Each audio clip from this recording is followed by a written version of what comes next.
Bago matin ng meeting, magdadala ako ng barya para pag may ambagan, may 20 akong pang-ambag.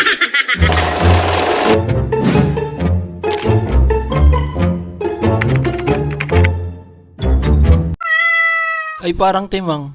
Ngayong araw, unang meeting na pinatawag ni teacher. Mukhang kailangan kong umatin kasi may importante daw na pag-uusapan. Pero bago ko problemahin yung meeting, maglilinis na muna ako ng tindahan. Pagpasukan, bihira ako makapaglinis ng tindahan. Mas inuuna ko kasi yung importante kaysa mahalaga. Pag nagkakaedad na kasi tayo, mas pinipili natin yung mga bagay na kapakipakinabang. Medyo nabubulol pa ako sa pakipakinabang. Mali pa ata pagkakabigkas ko. Pero para sa pinaiksing kwento, kumbaga, kikilos lang tayo sa mga bagay na alam natin makikinabang din tayo. Hindi na pwede yung laging kapwa na lang. Parang tinutulungan mong yumaman yung tao tapos ang bigay niya sa'yo, laging pasalamat lang. Hindi na pwede yung ganun, boss. Time is gold nga, di ba? Kung aalis ka, hindi ka magkakapera, edi sa bahay ka na lang kasama ng iyong pamilya. Pero joke lang yon, syempre, hindi naman ako ganun eh. Basta ililibre nyo ako, sama ako dyan. Bago ang lahat, andito na nga pala ako sa meeting. Putik, late pa ata ako kasi nagsisimula na sila.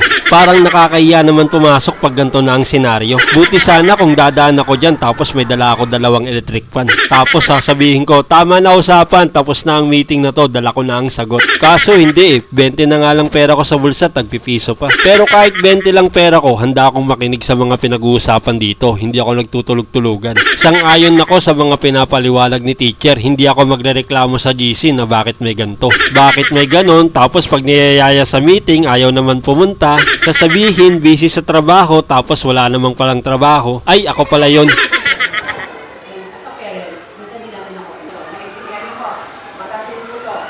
Hindi ko na po isisingin yan ng education. Alam ko si Constitution. Child abuse means to say maltreatment of child.